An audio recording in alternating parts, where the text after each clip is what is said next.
The sheriff needs no introduction, guys. But I want to take a moment to teach you all a way to welcome the sheriff and to thank him for his leadership in regulating public spaces. And it's this. So, Sheriff, if you're on gallery view, I want you to know you're amongst friends, and we are so grateful that anyone in leadership is actually taken a stance on our public spaces. A little bit about our group. We just began on Nextdoor and went on to be a little email list. And then we started a Facebook group called Protecting Parks and Beaches. And everybody that's not already a member, please join Protecting Parks and Beaches. And we just created a 501c3 called Beaches and Parks Are for All. It's a bipartisan group, and it's laser focused on access for all. We believe that all of California and their guests from all over the world should have access to our national treasures. So, Sheriff, do you understand the challenge we're having right now with the Bonin motion, which I first mentioned to you in April when I was just a voice on your town hall? And I said that there is a motion underway to move homeless shelters to parks and beaches in CD 11. What is your understanding of our predicament, Sheriff, sir?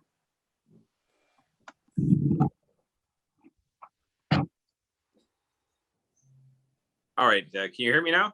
Yeah, we can. We're so happy to see you. Cool. What do you think our problem is? Because you're like a doctor, and we're kind of a little ailing right now in CD 11.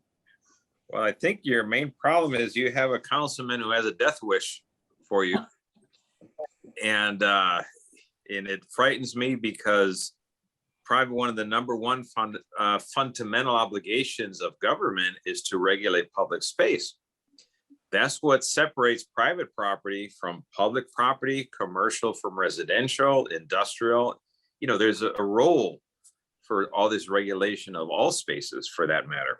And to have an entity or a movement decide that, well, we're just going to co-opt the public space for a particular use that removes everyone else from enjoying that public space, that's not right at all.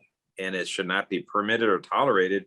Yet it's been done slowly under the guise of the pandemic, where what was pre-pandemic could be considered unthinkable. Now all of a sudden everybody's saying, oh yeah, let's just do this, as you've seen with Councilman Bonin, and that's frightening. I understand the size of the problem, and I think some of the people in charge don't really appreciate what's being lost and what we're in danger of losing.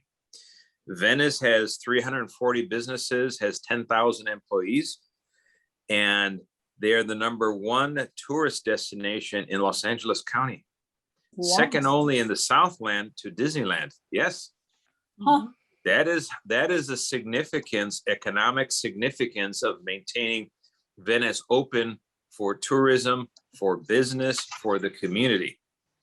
And you have one group of individuals that has co-opted the entire public space for their own exclusive use, to the detriment of everybody else and their own detriment, because these are the same individuals that are dying on the street.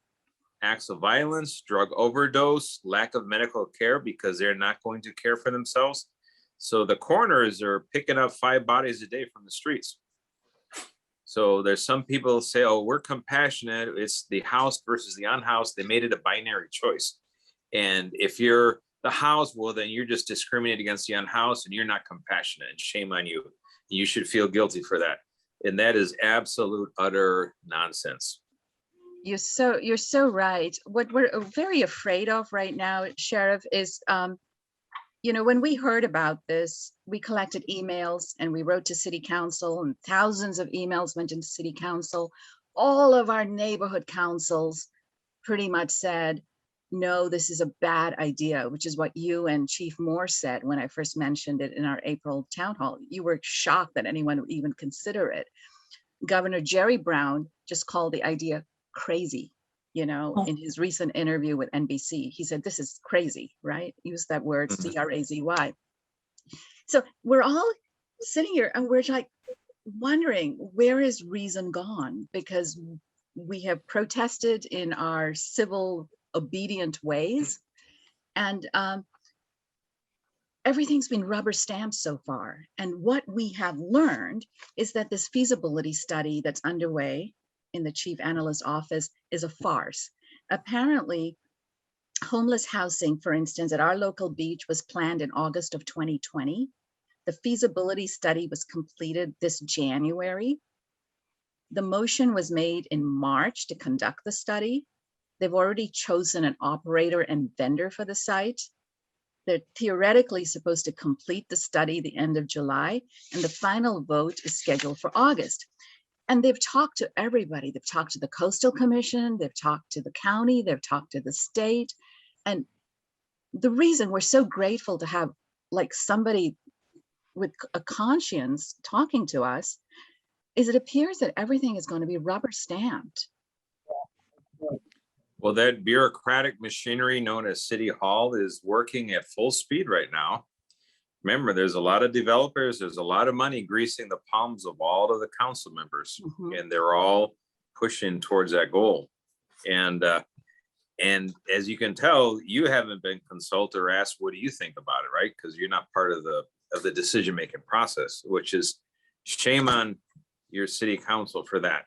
Because I think the one people who are the stakeholders in this are the people that actually live in the community. Well, Sheriff, apparently this feasibility study is entirely a matter of what will it cost. And there has been no consideration whatsoever to the community impact of these moves. In our particular town, although we have built a coalition across CD11, in the town that I live in the Palisades, a shelter of this sort will attract other people to go into our hills. And the minute they cook anything, our hills are going to go up in flames. So the impact of bringing a magnet for the unhoused into our town is incredibly dangerous for us. But there's been no study of this community impact, fire, traffic. Have you been asked, did anybody consult with you and say, what is the law enforcement impact of such a move? No, law enforcement has been on purpose. We've been kept totally out of any discussion because the same crowd that is driving this initiative believes that law enforcement has no place in the discussion regarding homelessness. But as you well know, the only people who can regulate public space is law enforcement. And we can do it effectively. Right now, as we speak, our homeless outreach service team is in Pacific Palisades and Topanga Canyon. They're in the foothills and they're trying to break up the encampments there specifically because of the threat it poses to wildfires. So we're doing that as we speak. And it's a tough work and some very ugly conditions, but the deputies are doing their best there. Lieutenant Kitchen is out there right now. And we're going to have a report back it's due to me on Wednesday, July 15th, about we're doing an assessment of the entire county of all the areas that are fire danger, all the areas that have encampments that are impacting, encroaching on residential communities, tourist destinations. We're getting the entire picture for the county. And on the basis of that, we're going to start doing our triaging of how do we manage this big crisis. I wrote a letter to the Board of Supervisors telling them I need them to declare a local state of emergency so we can start lining up the application of federal grant monies. And I was told there is no crisis. What? Yes, I was told there is no crisis. There is no need because they have a robust plan. And weren't you aware of all the wonderful things we're doing for the homelessness? Yeah, I read through this letter. It was written by County Council Rodrigo Castro de Silva, who's chief county counsel. He signed it and I had to read it and laugh and do a double take. So we penned another one that went to the governor and we sent that one out last week. We're waiting on a reply from the governor and let's see what the governor has to say about this. But right now reality is butting up right against the political establishment, who has basically sold their souls to the devil. So now we're going to have to see what becomes of this, and we're going to have to hold people accountable. On my end, I'm doing everything I can legally. Mhm. I have the legal authority to go anywhere in the county to address any riots, any breaches of the peace, a phrase of the peace, delinquency. So I can do the things that I'm doing. My only limitation always is resources. What The sort of county is- what sort of resources do you need, Sheriff? Well, right now I have deputies pulling 2 jobs at once. They're working 16 hours a day, 3 times a week. They're alternating double shifts and single shifts all over the county, be it in patrol, be it in the jails. I have detectives that have to work 2 jobs. They work their detective job, then they have to go work a shift somewhere else in patrol. So when they froze my ability to hire more deputies, the job didn't go away. In fact, the job got more and more complicated while I'm losing deputies to retirement and attrition. They're not being replaced. So that makes it very difficult for me to scramble the resource to throw at it. Even with that, as we speak, we're putting together 2 teams of deputies, and they're going to be working on the beaches exclusively from now all the way to Memorial Day weekend. And they're going to be focused on the Marina Del Rey all the way to Malibu and every beach in between, which is your Palisades, Topanga, Santa Monica, Venice. And we're going to be out in force and make the place livable and safe for everyone. Oh, thank you And- so much, Sheriff. Sheriff, so you're basically saying you need force multipliers, you know? Yes, we need more resources. The deputies, God bless them, they will get the job done. It's just there's not enough of us. So we're always swimming upstream because the political movement is to defund law enforcement. Mhm. And I have several supervisors that are hell bent on defunding the sheriff's department. Holly Mitchell, Hilda Solis are 2 of my prime suspects. And Sheila Kuehl is actually, we have the big problem with the marijuana grows in the high desert. She is supporting that. So that's a good step. Mhm. And, but my only reliable, consistent one has been Catherine Barger in the 5th district. So we need the resources and the personnel. We have the physical ability, the legal authority, and the will to get the job done. It's just, we don't have enough people. So So Sheriff, here's our objective. One of the reasons we thought, you might want to talk to us is we have an ambitious goal, which may help us come alongside you in some ways. One of the things we realized is that this is not a coastal issue.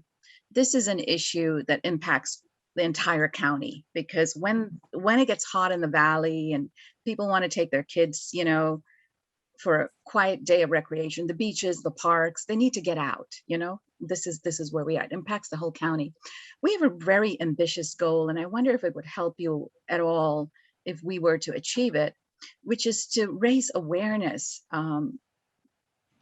in the county to at least 1 million people that their parks and beaches are at risk of being appropriated by the city for homeless shelters, that public access will be restricted.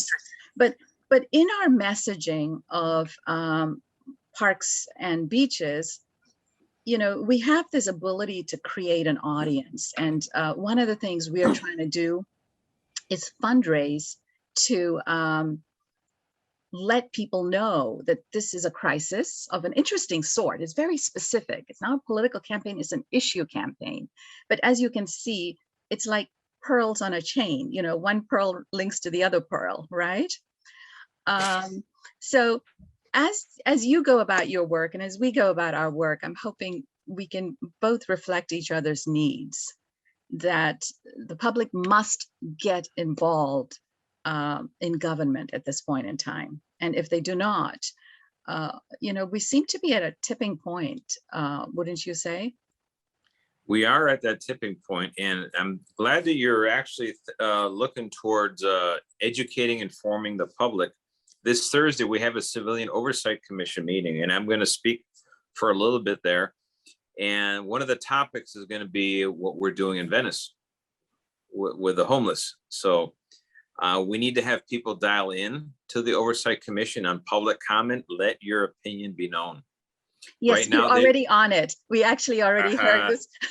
We heard this was happening, and one of our Yes. colleagues in Venice is going to give us all the phone numbers, and we will publish it Beautiful. on our Facebook group called Protecting Parks and Beaches. If you've come to Mm. us through another location, please join us at Protecting Parks and Beaches.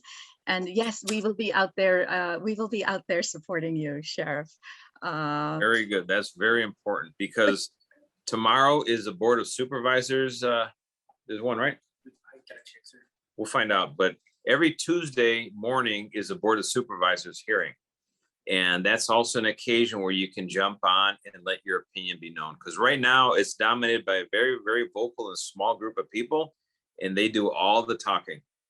And that's all the supervisors hear from. They need to hear from you, Yeah. each and every one of you. That is so important because we got to start shifting the narrative and let that silent majority actually not be silent anymore. Speak up and tell how important it is maintaining our public access to all of our public amenities. I'll give you a prime example that's going to sadden you.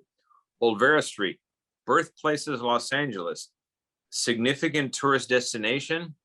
It's shutting down. A third of all the kiosks are closed for good. They're not coming back. Las Golondrinas, a nice little restaurant there with a nice outdoor, gone for good.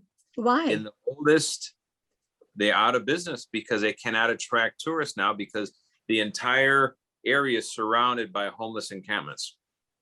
The buses, the elementary school, that was the destination of choice for field day for kids.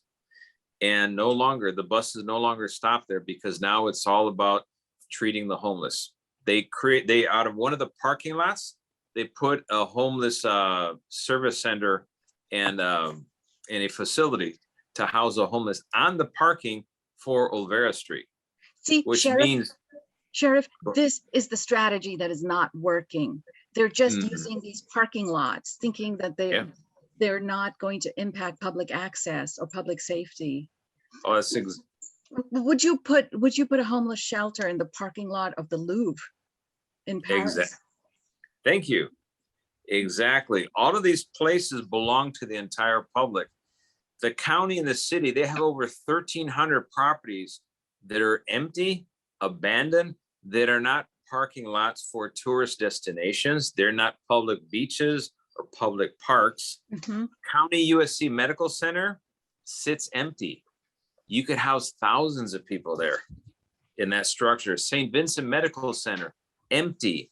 There's 93,000 units for rent or lease throughout LA County that sit empty. There's entire buildings that have been built that have been empty for years, and they're not putting anybody in them. Using eminent domain wisely and carving out safe campsites, safe parking areas for RVs, we could actually move the entire unhoused population into areas that do not impact the public access. And then they can still be treated, triaged, get to shelter, all the services, but they're out of harm's way and they're out of the public's access to all these places that we want to hold for the public. Sheriff, we have at least 4 different research groups that are part of our team. Public awareness is one of the prongs of our brand new 3-month-old organization, but we have at least 4 different groups that have researched alternative locations and plans. One of them said that there is enough space in LA County to house 21 million unhoused people. How can we get this information to you to consolidate? I would definitely, you have my contact information, right, from my office? Mhm. Please forward all the documentation you folks generate your studies, and I'll have our homeless outreach service team start picking over it. Mhm. What we want to do is part of my strategy is we want to triage the problem. We also want to create a clearinghouse for information Mhm. where we want to start matching available resources with the needs. I'll give you a prime example. We learned that in Venice, you have this service provider called St. Joseph's, Mhm. and then you have a bridge housing. that was with a lot of problems was located there. Well, the bridge housing doesn't take anyone who walks up and says, I'm homeless, I want to come in. They can only go there if St. Joseph Center basically takes them there. Then St. Joseph Center gets a fee for referring the person to the bridge housing. See how this money, now you know how $6.5 billion disappeared? That's part of it. There is such a web of 501c3s that are feeding off the homeless. All these service providers, all these government entities, LA Homeless Service Authority, everyone has a piece of the pie, and that's how the money disappears. Yet we have the Care Village from Hilda Solis sitting almost empty right next door to blocks and blocks of pop-up tents for the homeless. So yeah, there's a lot of things that need to change. The clearinghouse is going to help us sift through what's nonsense and what's true. And that is a very important first step. Good. So we will begin channeling, and some of these people are requesting one-on-one meetings with your team. You know, everybody wants to be able to present the information, you know, in an appropriate context. So I will begin encouraging them. I'll follow up with your office to find out how to contact the clearinghouse. But I was shocked, you know, we could house, there's no problem. You know, there are other cities that have effectively zero functional homeless rates. And they actually, apparently they learned how to do that in Los Angeles. We just haven't done it ourselves, you know? One of the important steps we need to do is we need to stop the influx of homeless from throughout the nation. Because it doesn't do us any good to celebrate, hey, we housed 100 people in this month, but they were replaced by 120. That does not improve our situation. And that is something the LA Times, the Board of Supervisors, LA City Council refuse to admit, much less acknowledge how do we address it. They can't even, that's not even a topic of their discussion. They have, they're like this and like this. So, well, Sheriff, the first thing we want to do, if we can do it very fast this month, and I'm going to ask all of our members to make contributions to our effort, is to use social media to activate our voters across the city and across the county, to let them know there is a solution and change is possible, you know? And you know, our interest remains recreational spaces, so it's kind of hard to like argue with us, I guess, you know, that, you know, the beaches and parks are for all, but we realize that this requires an intelligent solution spanning alternative locations, better roadmaps to connect resources to people. hey, wait, when you say intelligent, you know, you're automatically shelving the city and county government, but keep going. I know. I posted on our Facebook page today an introduction to you, and I said, kindly note that the sheriff is actually Dr. Villanueva, do you know? And I said, can you name one other person in government that has this love of education and scholarship? So, you know, it takes a sort of intellectual width to be able to handle a complex problem and all of its solutions. We are thinking, Sheriff, that we will hold a beach rally, you know, to bring out these people that we activate. We have a tentative date of July 31st, but as I'm speaking with you, it may not be a beach rally. Maybe it'll be a round table, you know, where the media can hear comprehensive solutions that your clearinghouse puts out.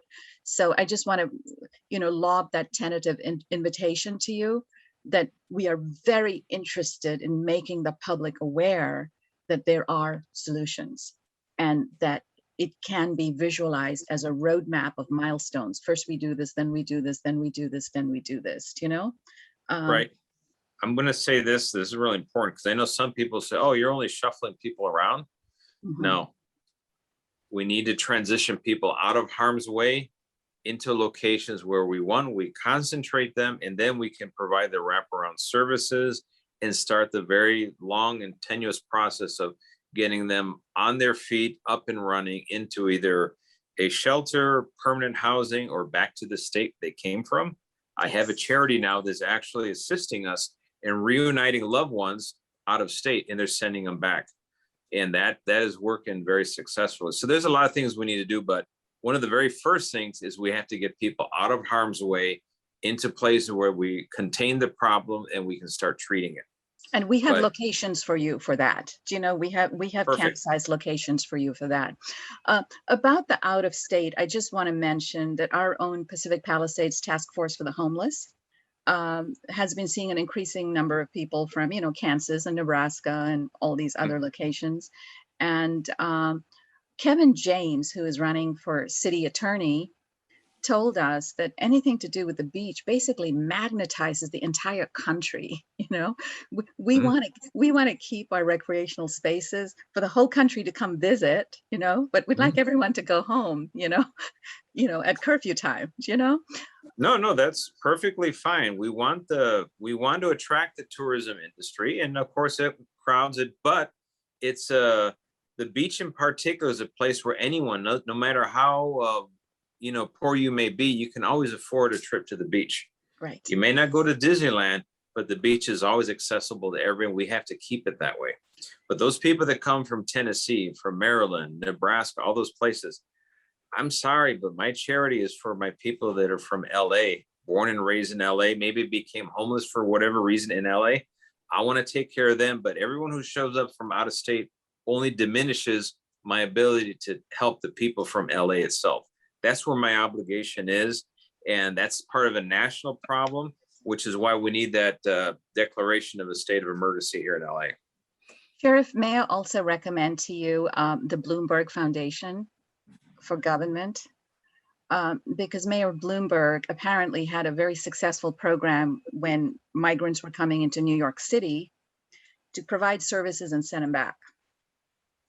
And I think we're going to need some help from the Billionaire Club, do you know? No, I So, agree wholeheartedly. but you know, he has a whole charitable foundation that focuses on government. So just a heads up to you that you would be able to get a meeting with him where I might not be able to, do you know? I'd love to have that meeting. I know I have another group of billionaires, unfortunately, from the Bay Area that are Mhm. funding activists who are actually advocating, screaming, getting in everyone's face, and they don't have a dog in the fight. They're just paid activists. Yeah. And we need just to be aware of that. Yes, I know, I completely understand. So Sheriff, back up to my little list of questions.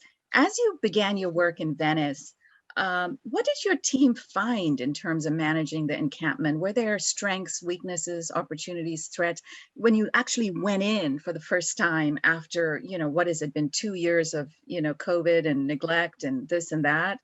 What did you find? What did your team find in Venice that could be lessons learned for us, you know, about managing at scale? Well, we found something astonishing was just the level of lawlessness and abandonment from the city of LA. Mhm. Because when you yield public space and don't regulate it, well, people are going to fill the void. And boy, did they fill that void in an astonishing level. It went from 100 tents to 200 from January to now in that short time frame when they decided not to enforce overnight camping. And then the quality of the nature of the people that are on the strand, very high percentage of out of state people. If you go towards Skid Row, then that percentage drops. But the out of state people in particular are attracted to the tourist destinations. They're the ones you find on Hollywood, on Sunset, on the boardwalk in Santa Monica, because they tend to gravitate towards the tourist destinations. Whereas our homegrown ones tend to gravitate towards Skid Row. And that is very telling there. So now our host team, when we started doing the assessment, we're going to continue the assessment here next week. And we paused it to give Mr. Bonin a chance to do his wonderful job, but now it turns out his wonderful job wasn't that successful. So now he's saying, well, we can't meet the timeline because they're refusing still to regulate public space. They're still asking people instead of having a firm deadline. Okay, at this point, you're going to move on or we're going to start enforcing the rule of law. It's a pretty simple formula that works throughout the entire county. We've used it to clear up encampments everywhere and it's been very successful. And it takes a lot of energy, obviously, takes a lot of compassion, but at the end of the day, you have to have that tough love. Say, okay, at this point, it's time to move. Yeah, But they have dual. Yes, I was going to say that is also the model we use in the Palisades, with the Palisades Task Force for the Homeless, which is one side is law enforcement and the other side is providing services. So, There you so, go. so camping is not an option. Do you know? Thank you. And we found out that on the Strand, you have dual residents. I don't know if people have heard that before. What is a dual resident? I didn't even know what this term meant. These are people that have taken shelter, they have a bed somewhere, and they have a campsite on the Strand. They have both at the same time. Oh, that's amazing. That blew my mind. I had never known of this. So those of you that are shaking your head, that was my reaction as well. So you have people that are actually having the city defend their occupation of public space with their personal belongings, not even, it's like where they're hanging their hat. Mhm. So this is like bizarre world. But welcome to the world of Mike Bonin and the LA City Council and the mayor. We've just gotten out of control is what it is, basically. So that's your learnings. Any opportunities there for skilled intervention or force multiplication? There are some opportunities, and because we have service providers that are now stepping up that are not the bridge housing. And we have the Dream Center in downtown LA. Very good operation. Is strictly charity only. You bring in a person, they want to clean themselves up, they will house them, feed them, get them on their feet up and running again, and get them basically to reintegrate society. So we have to have some sense of agency for each individual that we're trying to help. You have to be able to help yourself as well.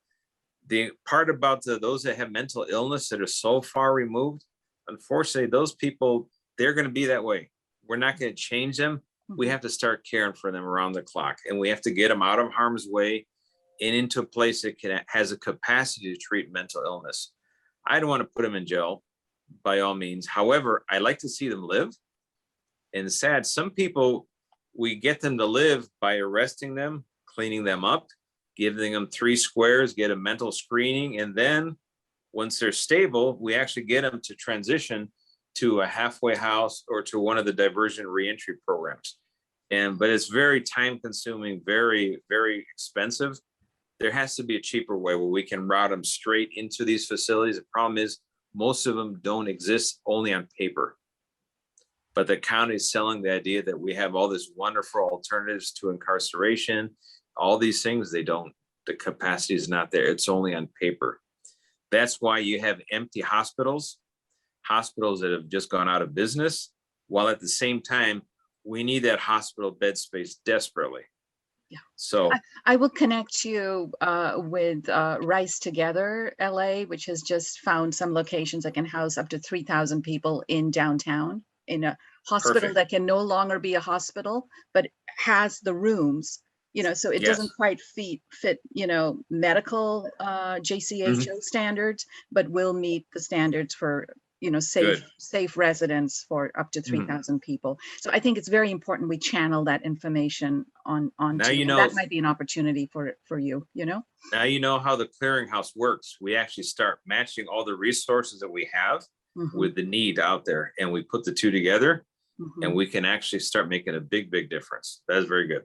Is there any way that Ron Galperin has given you a list of the city's available locations as maybe Don't have that yet. Judge Carter settlement, But I do know there's an inventory for the county and one for the city, and it's very large. It is very large.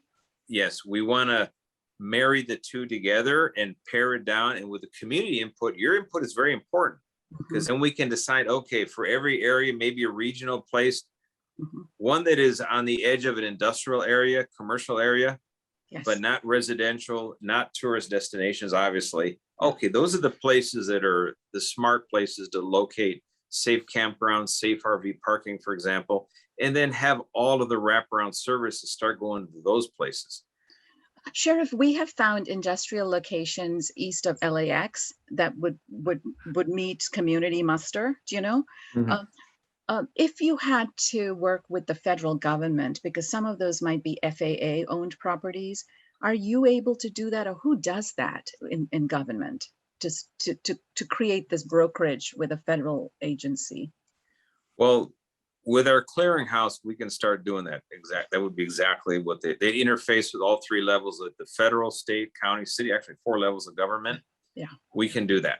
And this is something that should have been done already with the LA Homeless Service Authority. Mhm. But it turns out all they were doing is receiving money by the pallet and just handing it off to their friends. We don't see really any obvious sign of where did $6.5 billion go, only to see a problem go from 39,000 to over 80,000 in 10 years. It frightens the imagination that they'll continue down the same path and Mhm. never acknowledge that they went wrong. And, Sheriff, we also have people I'd like to introduce to you that are able to run large locations, So, Mhm. so I know somebody that ran a university. So if you're looking to build at scale, you have a CEO that can execute and manage all of that. So I think we can give you locations such as we have researched, and maybe also people and say, help you with this resource situation. But the one thing I wanted to bring to your attention, which we talked about as a group very early in our process, and it's based on some research by Jordan Peterson, who is a psychologist, that societies must account for the fact that up to 15% of their total population, Sheriff, are going to be gravely disabled. That if an average IQ, median IQ for a human is 100 IQ points, and you look at the normal curve, 15% of the population are below 80 IQ. Do you know? You Mhm. add disabilities to that, you add trauma to that. I don't know, do you think as a society we understand the scale and magnitude of this crisis called disableness? This, No, we sell it short because then we assume that, and not just on that, you also forgot the ones that suffer from those and also substance abuse issues and the trauma that substance abuse can inflict on your body. And basically, you fry your brains and then you're Yep. no longer functioning as an able bodied adult, although it might appear that you could, but Mhm. you don't really. The other day, I was driving down the 101 freeway and there was a naked man on the embankment scrounging through the trash on the 101 by Sunset, and not a care in the world. And the whole side of the freeway was covered in trash.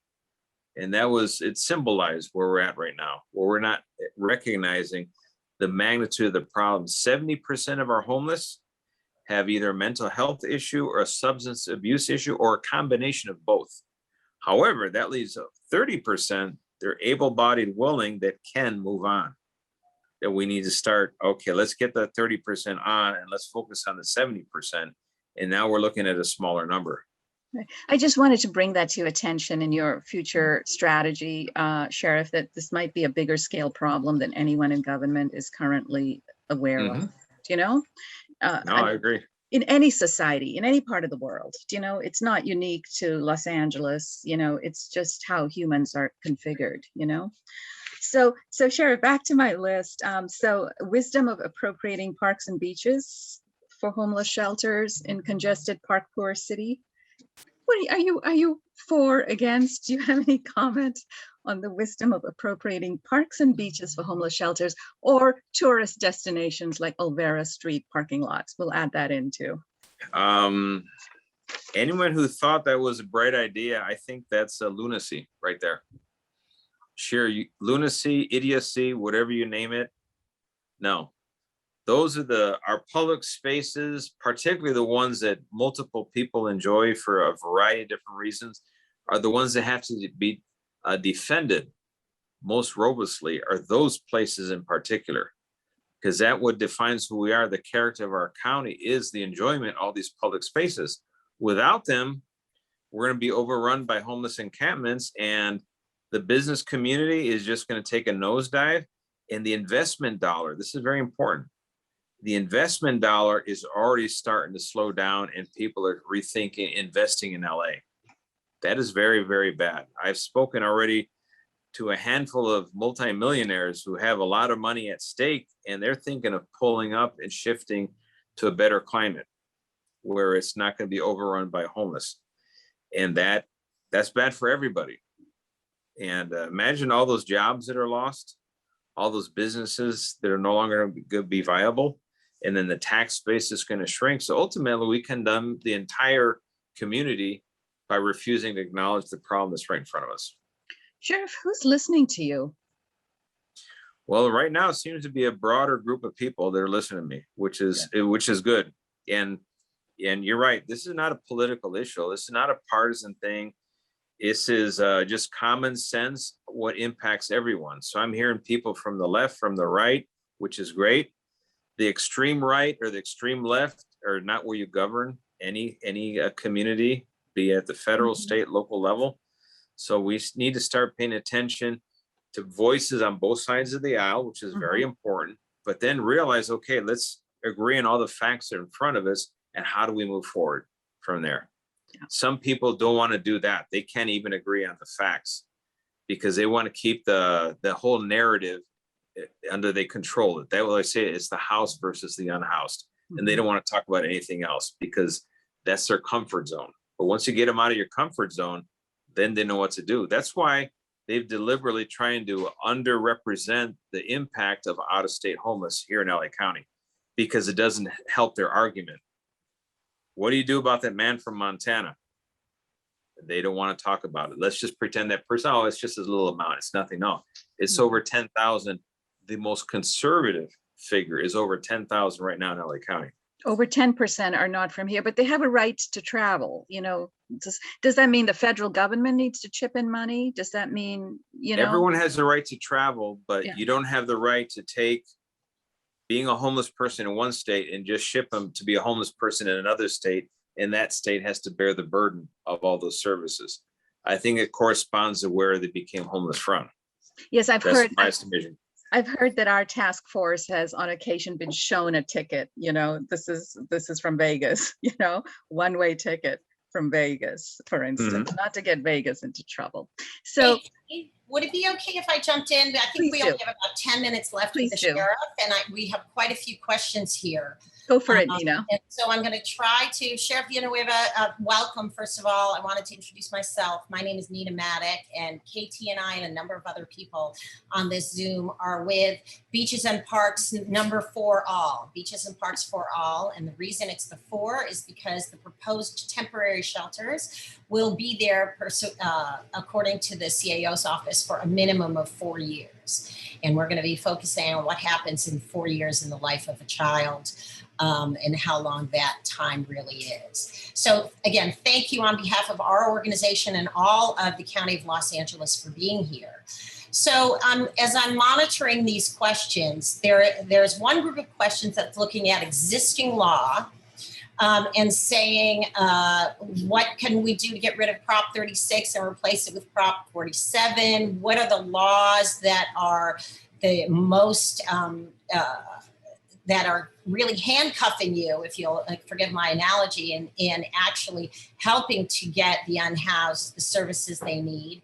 And in fact, Jerry Brown was on the NBC news conference last night where he was talking about how he agrees with you that the unhoused should not be in our public spaces, beaches and parks, but that he did say that even though the Prop 47 punishment, the use of methamphetamines is a misdemeanor, and that stealing less than $950 worth of stuff is also a misdemeanor. You can still put people in jail for a year. So could you talk about the legal framework, answer some of those questions about the misdemeanors, and what kind of law changes you think would be helpful? Well, I can tell you this. If I had an empty jail and I had a district attorney that actually prosecuted misdemeanor crimes, Prop 47 wouldn't matter because deputies in the field already exercise discretion, decide who they're going to arrest, who they're not going to arrest, and they find alternatives for the person who might be committing some type of a public offense. And they do that already.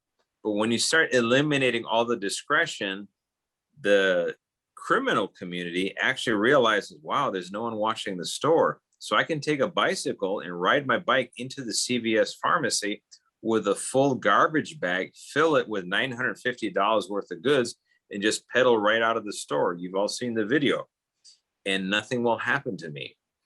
In the Bay Area, you had 17 Walgreens have shut down for good. The Targets now they're reducing their store hours to just 6 p.m. at night because the amount of theft is just mind-boggling. That a lot of these stores are teetering on the edge of solvency. Mom and pop businesses are going out of business. I have restaurateur friends of mine. They'll have entire tables that dined away for hours. They'll just get up laughing and walk away with no recourse because they know the district attorney is not going to prosecute them, even if they call the local police. So Prop 47, worst case scenario, it did everything that they said it was not going to do.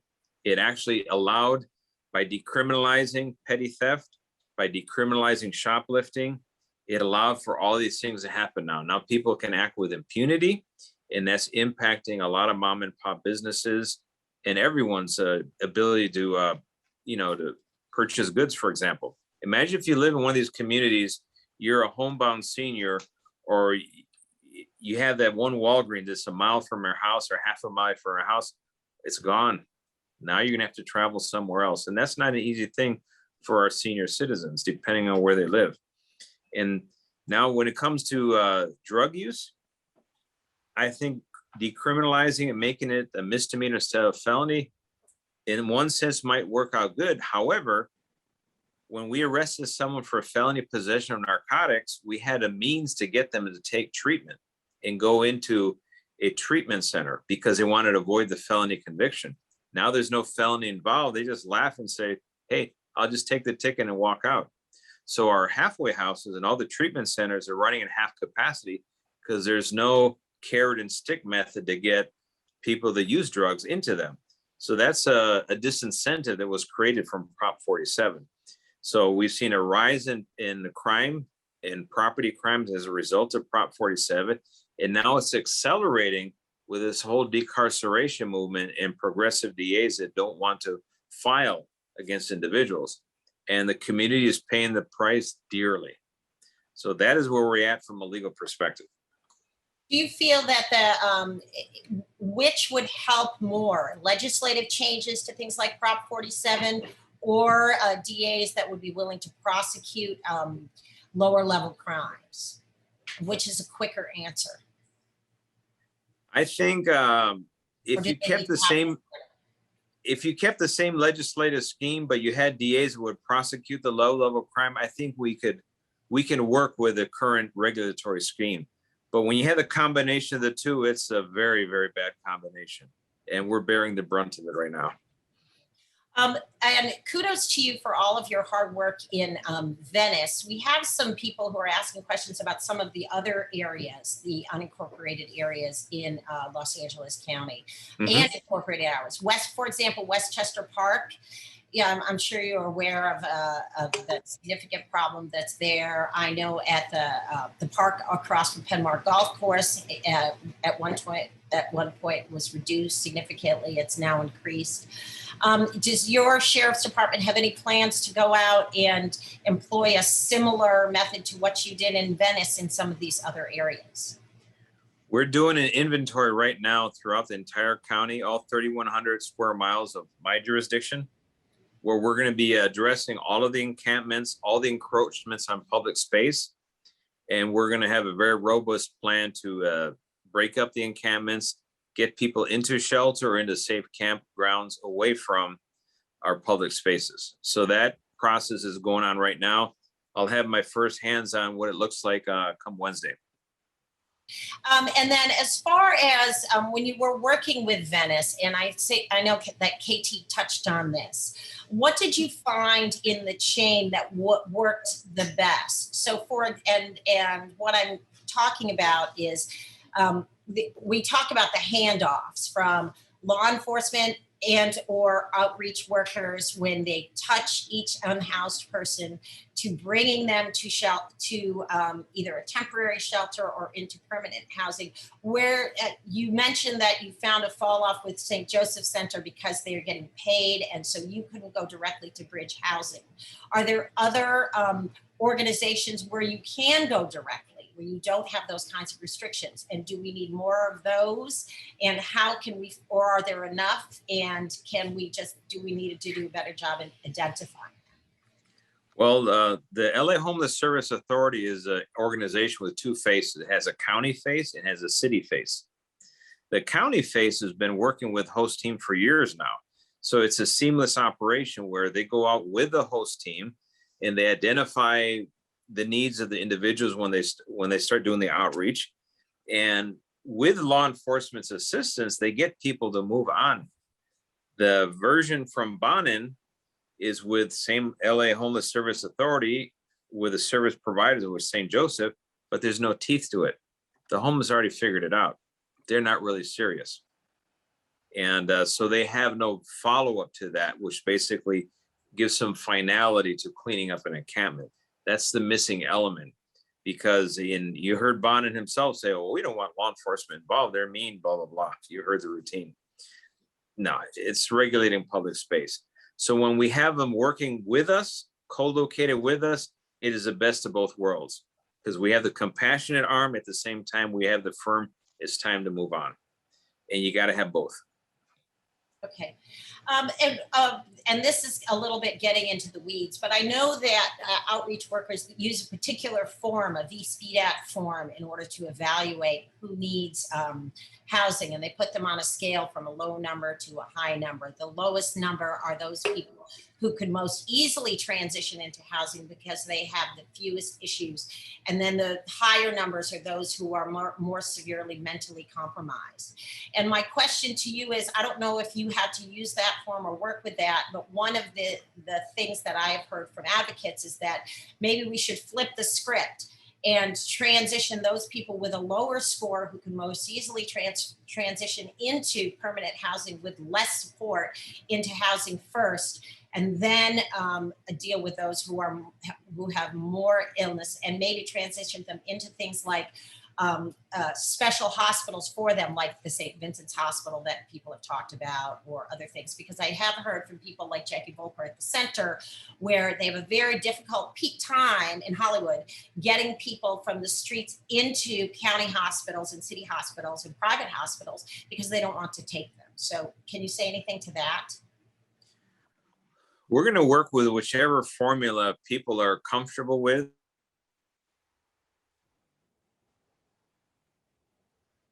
In terms of we have of doing the outreach and clearing out the encampments, and we can be very persuasive, but at the same time, very compassionate. I think Jeff Diedrich, our lieutenant who's in charge of the team, and his deputies, they've cleared out hundreds of encampments, thousands of homeless people, not a single use of force, not one, which is really belies, totally blows apart the argument you hear from all these people that are part of this homeless industrial complex. We got to recognize a complex for what it is, this industrial complex. They're designed to perpetuate themselves, and basically they corral all the monies that are created by Measure H, Triple H, and all the other monies that fall into the county that are dedicated towards homelessness. Where does the money go? And then you start realizing it's going to a lot of service providers and a lot of hands, 501c3s, but it doesn't make it onto the street. So we have to start demanding more of these individuals and finding out exactly what did you do with our money? Yes. And Sheriff, I know we're coming up on the end of your time with us. Can you tell all of us here what it is that we can do to help you and to help the unhoused in LA County? What can we do to mobilize? Because everyone here has a compassionate heart. We realize that the unhoused need us and need our voices to support them, but we also realize that we need to live as community, jointly using these public spaces and having them accessible for all people. So what is it that we can do to support you? The single most important thing you can do is hold every elected person accountable. And how do you do that? One simple question. Ask your elected person, be it city councilman, be a candidate for mayor of LA, be a candidate for board of supervisors. Are you going to regulate public space with law enforcement? Yes or no? It's a real simple question. Their answer is going to tell you all you need to know. If they start hemming and hawing, don't want to give you an answer, they're part of the problem. They're the ones that are trying to pretend that we can solve our homeless situation without regulating public space. it's never going to happen. They're the same crowd. They're going to tell you, we're going to build our way out of the homeless problem. That's not going to happen either. So they are part of the problem if they say no. If they say yes unequivocally, okay, now we're talking about someone who is dealing with reality. And that's what you want to do. They believe somehow that they're in the majority, which I think now they're not. They're in the minority. But the message is there's a delayed reaction with elected officials. They're still fighting the war, the cultural wars of yesterday. We have to focus on what's happening today. We're going to be overtaken and overrun by the entire nation's homeless here in LA County, unless we start acting proactively and addressing the size of this crisis. Great. Sheriff, I want to thank you so much for coming. And I also want to invite you, if we do a rally, to please come. And I'm also hoping that we can now have a channel of communication to your clearinghouse, and that maybe the same transparency we're bringing to our attempts here, your clearinghouse will bring to the public, so that you're keeping the public apprised. This week in the clearinghouse, this happened, you know?